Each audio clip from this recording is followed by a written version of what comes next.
So one of the things that I haven't done the greatest job of doing is sharing the stories that we have on the team. And I know of them when they happen, and people run fantastic races, and maybe they win, maybe they don't win, but it's just an incredible personal best day. And one of those recent stories is Neill Harrington, who PR'd at the Illinois Marathon. And I think there's some interesting things about his ability to PR at age 53. You started running when? Junior high cross country would have been the initial. Okay, so a little math from age 53 to junior high cross country. You've been at this for a while. Long time. And was there a period where you weren't running or doing very little running? Probably college, and maybe early upon graduation. It was more soccer at that point, so something still aerobically, but didn't run a lot then. Okay. And in high school, you played soccer in the spring, ran cross country in the fall. Correct. Appeared in the state meet with Valpo. Yep. So a reasonably high level of running. This wasn't just jolly jogging for a few years and you took it up recently. So after quite a few years of fairly serious running, to PR at age 53, I think is worth taking a look at, and thus the video. So Neill and I go back quite a few years. He was a customer at the store before we started running together and before I started coaching him.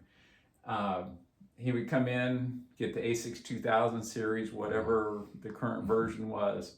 So I knew Neill for a little while and started coaching him in May of 2011. So I guess the theme of this video could be what took me so long to get him to run this marathon that he just ran. I don't know. I guess we can try to figure that out as we talk. So this is one of my favorite pictures over the years. This is at Bay Shore. We both had, I'll be generous and say we had B- days.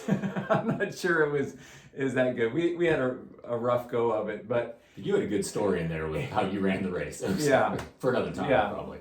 Enough about me. But so I started off with a really bad day. Neill had a rough day. I had a lead at some point, and at Bay Shore, you finish on the track, and I'm finishing this thing up, just glad to be over. And I hear somebody coming, and it's in the last 150 meters. And I think, oh boy, all right, I guess we're gonna do this. You know, there's still some pride left even after a rough day. So I'm just starting to change gears, or trying to anyway. And I just glance over and realize it's Neill. So we have a picture of me laughing as I realize it's Neill coming by. So we're I'm just trying to catch you. I'm not trying to do anything. Just wanted to finishing together would be cool. I wish they would have caught the elbow that he threw going by, but nonetheless, so Neill and I have been at this for a little while from a coaching standpoint, but also we run plenty of miles together as well. My goal in life is to get back to where I can do that again. So I have a pretty good feel of where Neill has been running wise and what he's done over the last couple of years, and that's what we want to discuss. A couple of things. I already mentioned that he was 53 at the Illinois Marathon when he PR'd. First time under 3, PR'd by over 10 minutes or just under 10 minutes? A little under 10 minutes. A little under 10 minutes. It was 3:07 and change was his PR for Monumental in what year? The PR for Monumental was actually 2014. Okay. So just over 3:06, and then in 21 I ran 3:07. Okay. All right. So significant improvement. First time under 3. It became clear this spring as he was gearing up towards Carmel, which ended up becoming Illinois, that sub 3 was a definite possibility, but I didn't even want to mention it because the pressure that comes with not only PRing, but also breaking 3, we didn't need that. Just keep running the workouts. We're going to run the race. It's going to turn out well. And clearly it wasn't just ducking under because he made it significantly. Prior to that, Costa, second fastest half marathon, correct? Yep. And 1:23:06, Monumental the previous year. So the fall of 24 was going well to set him up for spring of 25, which went even better. So a shot at Costa there, which after Costa, if you know the course and you know the day, you know it's not a real PR course, so people do because they're ready to go in typically cooler weather, and then heading to the finish at Illinois. So a couple things that I wanted to talk about. Let's talk about your mileage, which conveniently enough, I have access to those records back to 2011. And the first full year that I have is 2012. And I was surprised by this. I knew the mileage wasn't really high. And some of you are running at least double. Some of you are going on triple of this mileage. So it's not significant, but I still think there's a story in this. And you can see in 2012, 38 miles, and went down to 30, and spent a lot of time in the low 30s over those years. And the primary reason for that was an uncooperative Achilles, and we found out later an uncooperative 2 Achilles. You want to talk a little bit about that? Yeah, and I think as we were talking earlier, when we started working together 14 years ago, I had the Achilles pain then. I remember that. And it was just chronic, and we couldn't solve it. And lots of PT and lots of doing different things and time off and cushioning in the shoes. I mean, you name it. We were trying to figure out. And then ultimately, it got to be so much where I went and had it looked at again and scanned. And Dr. Porter at Forte, he said the only option is surgical if you don't want to be in pain. So it was happened to be on both sides, that Achilles, the Haglund deformity. So you put up with that for a lot of years. And I remember looking at training logs, making comments of, well, let's see how your Achilles feels tomorrow.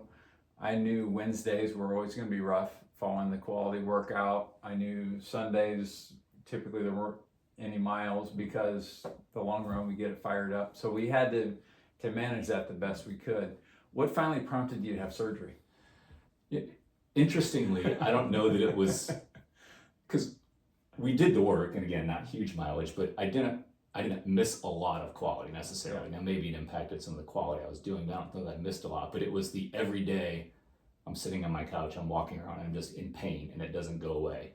Finally got me to the point of, we need to do something about this. The quality of life was not good, running aside. Okay. And you can see on the graph here very clearly, in 2021, 41 miles, which was the second highest of all of those years, and then down to 15 and 19. Because when you have 2 Haglund surgeries, you don't go in and have both done. You have one done, you recover, you heal, you run for a week or two, and then you do the other one. Yeah. So that took a huge block of time to do that, but bounced back pretty quickly. And in 2024, this was obviously loaded more towards the second half of the year. He averaged 31 for the year. And by the way, it is important to point out on these, on a year, for example, where he averaged 34 miles for the year, that was not your peak. You had plenty of weeks at 40 to 50, and then either postseason breaks or relax time or whatever. So there were weeks certainly significantly higher than that. But then up to, for year-to-date 2025, through the marathon anyway, he's at 40, so back to pretty good historical number. But that was 47 for the 12 weeks prior to the marathon, so even higher than that. So we had mileage, that didn't go up significantly, but it was a lot healthier. How did that impact your long runs, your quality workouts, and specifically your moderate quality workouts? Yeah, I mean, just to be able to hit the goal of each workout consistently is something that I hadn't been able to do in all of those years until we got the fix and got healthy. And when you do that and you're able to see those results and those tangible things each week or each workout, then you can just build on that. And I think aside from just being able to do that intensity more and do the workouts you prescribed, and when I would do well, I gained a whole lot of confidence from that, and started to not be afraid of kind of some of the times that I was seeing and the splits I was seeing, so that just kind of propelled me on even more. So I think the quality of the quality got a lot better being healthy and getting confident and just being able to stack it. I do want to point this out too. Tell me again the marathon PR and then the 307. The marathon PR was 2014? Mind you. Okay, so pre-super shoes. Yep. You come back and you ran 307 in what year? 21. In 2021. That was with super shoes. Yep. I remember you hanging on the fence with both Rebecca's there. Yes. His wife's name is also Rebecca. So we both have our RBs. So I remember that one very well. And then, so the PRs that were set recently were Super Shoe era, but we were comparing to several years in the Super Shoe era too. So it wasn't like it was the first time you had run with those. So that was a big deal. Another thing that I thought was interesting about your training is you went from 4 or 5 days a week to 7 days of training, not of running necessarily, but of training. You talk a little bit about that. Yeah, well, and it's funny how so much comes back to the surgery and getting that done. So as I was rehabbing from that, I couldn't do anything weight bearing, so it was on a bike or on an elliptical, which got me into the gym. I thought, well, okay, if I'm at a gym and spending money, I may as well lift some weights while I'm there. And you and I have talked for probably close to 14 years about doing strength training, and I was never interested. Never thought I could find a time. I didn't enjoy it. But at the point where I couldn't do anything else really, I started doing it. And I don't know that I can quantify the difference that it made, but I think it made a significant difference in how I felt, how I recovered. Core strength is a lot better. I know that makes a difference. So be able to fit that in my training week, I think was a significant difference of what I had done in the past. So even though the mileage didn't go up, the training level went up. And what we did find, I like to point out the obvious. Talking about strength training and doing strength training, we could quantify there was an observable difference. There's a difference in that. Yeah, very true. Yeah. Okay. Strength training kind of leads to weights and weight. A doctor's appointment was a little eye-opening. Yeah, and I never considered myself, at an unhealthy weight, obviously, and have been running for so long. But this goes back to February 2024, had my regular physical, and my labs came back, and my A1C was in the pre-diabetic range. I was like, geez, that's probably not good. And of course, the things are like, exercise more or eat better. Like, well, I don't think I can exercise a whole lot more. I'm trying. Than what I'm doing. So I just made very conscious changes to my diet. Very focused on sugar intake. I had a huge chocolate issue, a huge sugar issue. Desserts after lunch, desserts after dinner. Saturday runs, I would have dessert after breakfast because I felt like I earned that.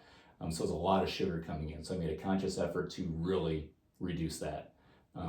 Made a conscious effort to understand carbs, know that I needed them for the fuel, but try to balance it out with protein. And then some was just, volume and calories. Well, I didn't count it. I knew times when I was eating too much. I just needed to, I don't need seconds on this. Let's do less. And as we got into that period, in 2024, when the races in the fall started to happen, I was somewhere close to 20 pounds under what I was like right around the surgery time. So you gave me some numbers earlier. 160 was kind of a long-term weight, maybe 155, 160, depending on how things were going. Yep. And then dropping 15 to 20 pounds to around 140 with some fluctuation. Yep. That's huge. And with some people's focus on VO2, and just briefly, I'm not too worried about somebody's VO2 per se, but I'm worried about their improvement with their VO2. So if Neill's VO2 is 60 and mine is 65, he still might beat me. That doesn't mean that I have a huge advantage because we're close enough. But if I go from 65 to 68, that's a huge improvement for me. And if we were close before, now he can't beat me because I'm 3 points higher. VO2 is typically expressed as how much oxygen you can consume per kilogram of body weight per minute. So when you drop 15 to 20 pounds, your VO2 skyrockets because that same amount of oxygen is coming in. It just has to be distributed over less mass over that minute. So your VO2 had to jump up. We looked at Garmin a few minutes ago, and it's showing a number that may or may not be right, but it's a significant number. So that had to be a big part of it. So your mileage is as good as ever. You're running healthy. You're lighter. Your VO2 is up. You've added some strength training. You're doing something typically 7 days a week. You're feeling confident in.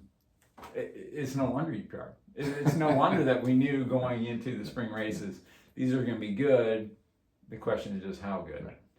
So, and to wrap all of those great things up, I think your personal life, work life, all of that hit a good balance and a happy place, that any undue stress there was gone. No question. Yeah. So yeah, I mean, and whether it's, what we do takes, it's a lot of time and it's a lot of sacrifice and it's a lot of effort, and it's whether it's a PR or not a PR, the support that you have from those around you is it makes a huge difference. And I've had that support all my life, but there have been some struggles as we went through this period of time, with times without work. And that's a huge stressor. Even if you're doing, kind of okay with the things, it's constantly. by the way, that worked out well for me, because you were coming over every Thursday. We got a lot of miles in. My dogs got cookies. We did my quality workouts together every Thursday. It worked out well. We I did. was, I'm just glad you got a job, but wasn't great for my training. We'll make that sacrifice. Yeah. But and that's just it's a significant difference. And the support I have now of Rebecca, and the way she's there for me is great. And probably my best moment in Illinois, and you've been at that race, right? You come to the stadium and you finish at the 50-yard line, I think it is, and all the family and friends are in the stands. So I'm trying to find Rebecca, and it was just, when I found her, it was just a very emotional moment. Like, all those things that happened over the course of this time, to be able to have that day was fantastic and really special. For those old enough to get the reference, the Yo Adrian moments are the best. So fantastic. Obviously a great couple seasons. PRing last year in the half, getting really close again this spring, PRing the marathon by almost 10 minutes. I'm feeling that pressure. What do we do the rest of 53 and 54 and beyond? So we'll figure that out, and hopefully we can do this video again with, how do you take another 10 minutes off? Okay, now I'm putting the pressure back on him, but hopefully that was beneficial to you, and we can figure out your situation and make the most of that one too.